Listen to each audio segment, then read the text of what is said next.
এই যে মাছগুলো এখন দিয়ে দেওয়া হচ্ছে একদম পরিষ্কার করে, দেখুন চকচকে করে নিচ্ছে একবার। ওহ,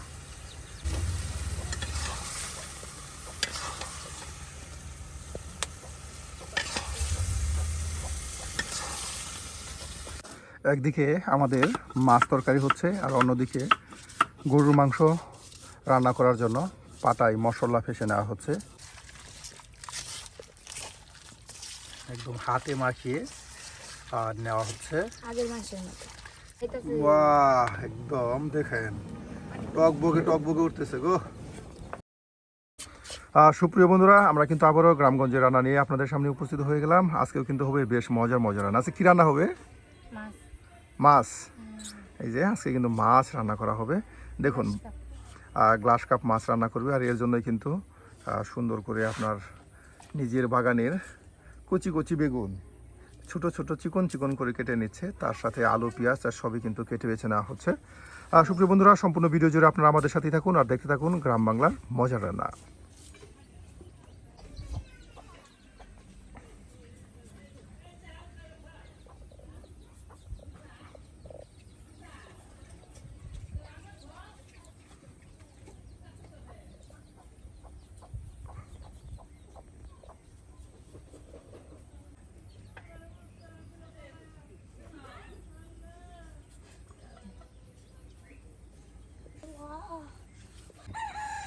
ভাবি, তাহলে এখন কি রান্না করতেছেন?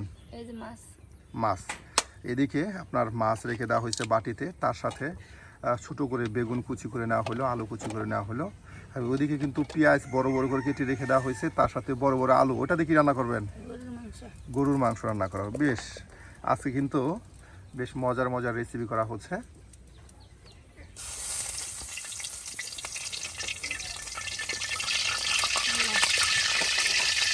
বড় মাছের তরকারি।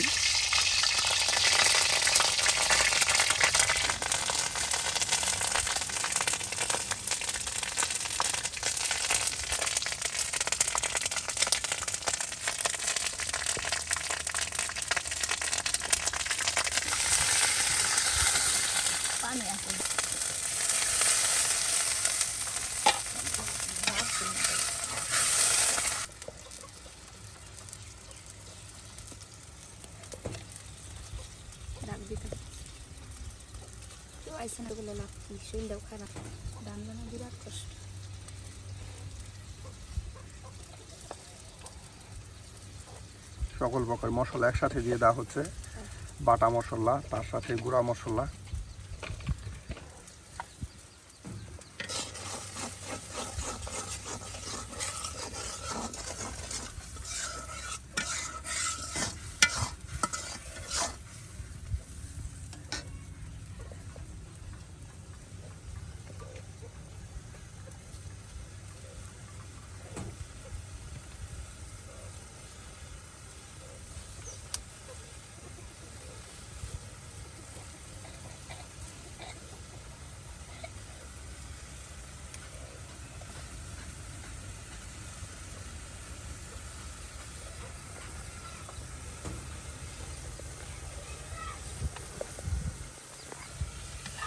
এই যে মাছগুলো এখন দিয়ে দেওয়া হচ্ছে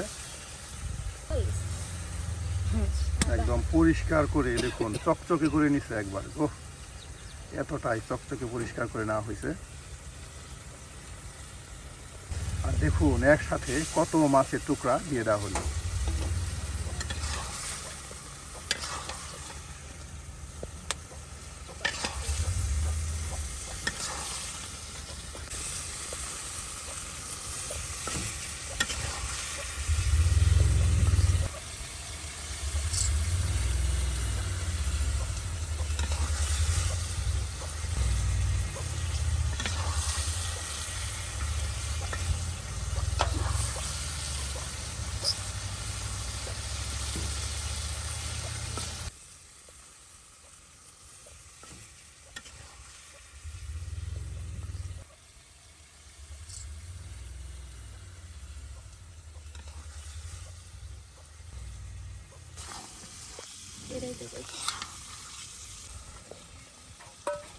মাছগুলো উঠানো হচ্ছে যেন তরকারিতে নষ্ট হয়ে না যায়।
একদম কত সুন্দর করে মশলার সাথে সবজিগুলো কষিয়ে কষিয়ে কিন্তু একদম ভাজা ভাজা করে নেওয়া হলো। আর এখন সামান্য পানি দিয়ে দেওয়া হচ্ছে। আজকে বেশ রোদ উঠেছে, তার সাথে কিন্তু গ্রীষ্মের গরম যে শুরু হয়েছে সেটা কিন্তু এখন বেশ বোঝা যায়। কারণ চুলার পাড়ে আসলে রাঁধুনিদের শরীরের অবস্থা দেখলেই সেটা প্রমাণিত হয়। একদম শরীর ঘেমে পানি বের হয়। সুপ্রিয় বন্ধুরা, হচ্ছে মাটির চুলায় রান্না। গ্রামগঞ্জের প্রত্যেক রাঁধুনি কিন্তু ঠিক এভাবে মাটির চুলায় রান্না করে থাকে। আর আপনারা কে কে মাটির চুলায় রান্না করতে ভালোবাসেন তারা কিন্তু অবশ্যই কমেন্টে জানাতে ভুলবেন না। এই যে এখন মাছের টুকরাগুলো দিয়ে দেওয়া হচ্ছে। বাহ, কত মাছ দেখুন একসাথে দিয়ে দেওয়া হলো।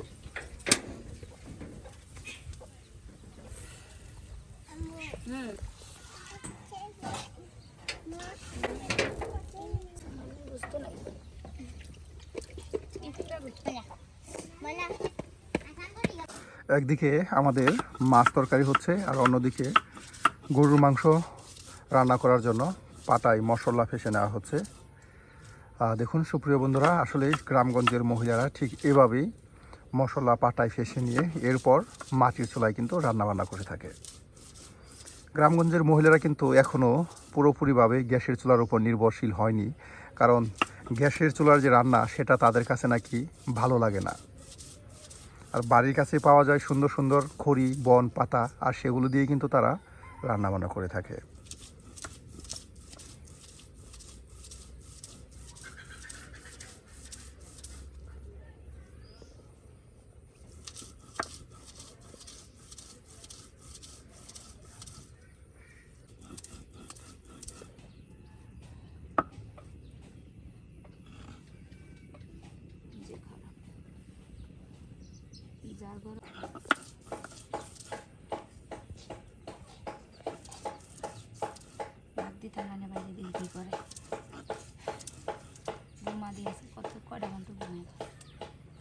বাহ, বাটা কষা শেষ? হ্যাঁ, জিরা বাটতাম না, আর জিরা বাটা করা হবে, রসুন বাটা, আদা বাটা, জিরা বাটা, পেঁয়াজ বাটা। দেখুন সকল আয়োজনই কিন্তু একসাথে পাটায় ফেসে নেওয়া হচ্ছে।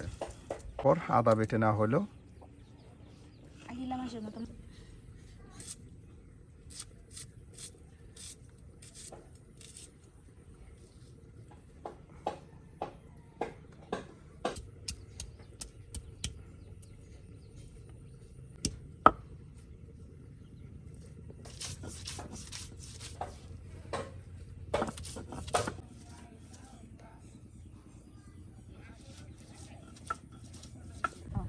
এই যে আমাদের বাটা কষা করে শেষ। পেঁয়াজ বাটা, রসুন বাটা, আদা বাটা, জিরা বাটা সকল আয়োজন কিন্তু একসাথে পাটায় ফেসে নেওয়া হলো। আর ওদিকে আমাদের মাছ তরকারি কিন্তু রান্না হয়ে গেছে। আর এখন আমরা মাংস তরকারি রান্নায় চলে যাব। বাহ, দেখুন কত সুন্দর কালারফুল একটা তরকারি হলো।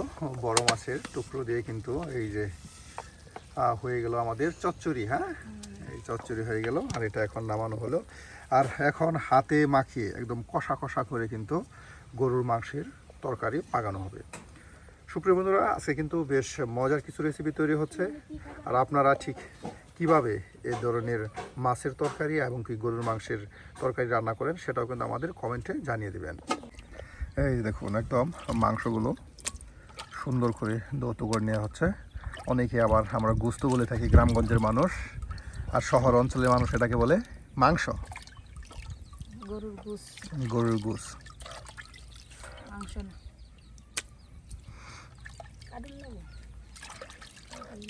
একদম পরিষ্কার করে দৌত করে নেওয়া হচ্ছে। আর গরুর গোস্ত দুই একবার দৌত করলেই হয়, বেশি দৌত করতে হয় না, কারণ বেশি দৌত করলে গরুর গোস্তের যে একটা ঘ্রাণ আছে সেটা চলে যায়, তাই না? নিয়ম 3বার খাসির মাংস বা খাসির গোস্ত, 4বার মুরগির মাংস, যতবার দৌত করা যায়।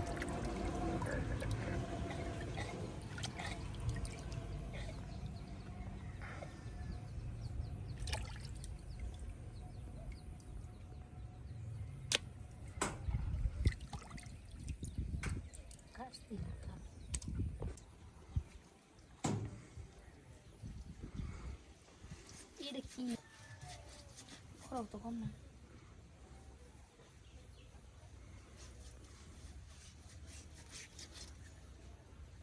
কানা তুলা দেন আর না কাটা শেষ, মাংস ধৌত করে শেষ, কাটা শেষ, আর এখন মশলা দিয়ে মাখা মাখা করা হবে।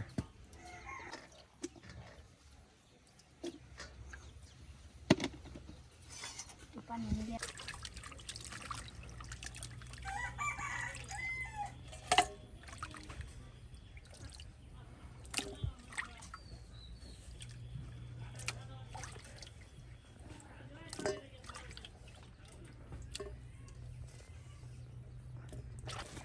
এই দেখুন বাটা মশলা, তার সাথে বাটা মশলার পানি, গুঁড়া মশলা, গরম মশলা সব একসাথে এখন গোস্ত দিয়ে দেওয়া হচ্ছে। সামান্য পরিমাণে আলু দেওয়া হচ্ছে, কারণ আলু তখন মাংসের সাথে মিশে গিয়ে আলুরও একটা স্বাদ চলে আসে। দেখুন গোস্ত রান্না করতে গেলে একদম তরতাজা মশলা বেটে দিলে বা ফেঁসে দিলে সেটার স্বাদই হয় আলাদা।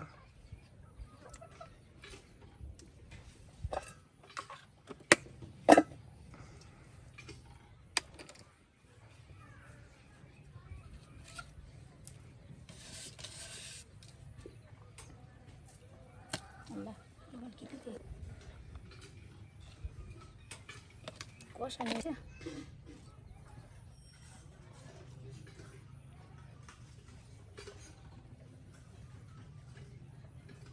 মরিচ দিয়ে দাও এরই বেশি দাম না না এলাচ, এর কি গোলমরিচ গোলমরিচ আর এলাচ, লং লং। বেশি দিলে খাওয়া যেত না জাল এটি খাইলে এরকম লাগে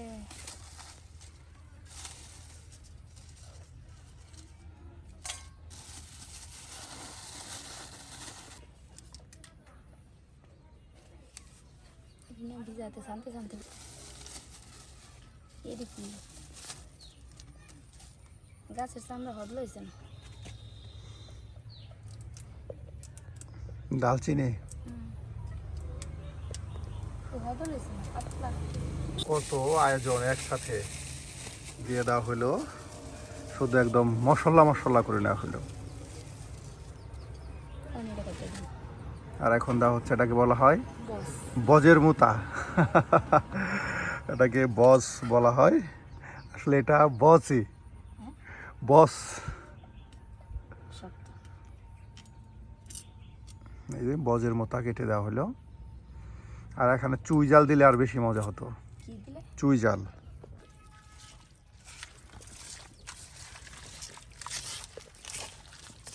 একদম হাতে মাখিয়ে আর নেওয়া হচ্ছে।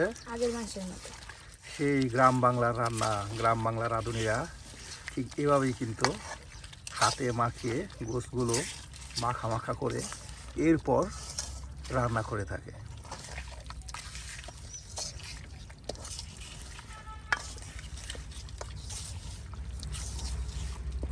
কষা নীতি হয়ে যায় গরম পানি দিন না লাগে বাহ, হয়ে গেল। হয়ে গেল আর এখন চুলায় দিয়ে দেওয়া হচ্ছে। কি যা বন্ধ যা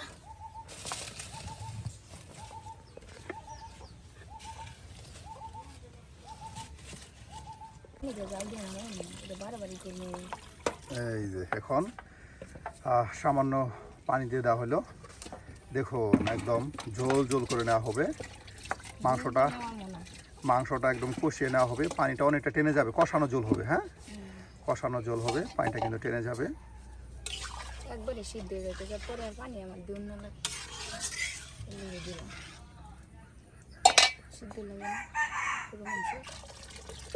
আপনার হাতে মাখিয়ে কষিয়ে মজিয়ে রান্না করলে আপনার এক ধরনের মজা, আর বাগার দিয়ে রান্না করলে সেটা অন্য ধরনের মজা হয়। দুইটা কিন্তু দুই ধরনের মজা হয়, একটা জাজালো থাকে আর একটা থাকে কষানো কষানো ভাব।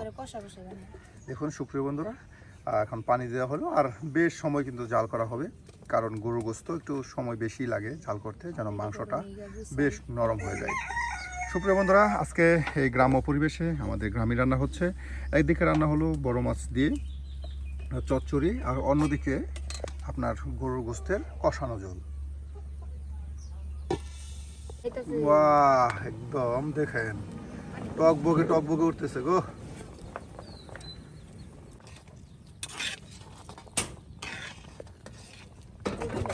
এটা সিদ্ধ হয়ে পানিটা কমে যাবো। এই যে দেখুন, একদম হয়ে গেল গরুর মাংসের কষানো ঝোল। সুপ্রিয় বন্ধুরা, আজকের মতো আমাদের রান্না একদম শেষের দিকে, আর বেশি ঘ্রাণ ছড়াইছে গো। একদম হাতে মাখিয়ে কষানো গরুর মাংসের ঝোল। আজকের মতো রান্না আমাদের এখানেই শেষ।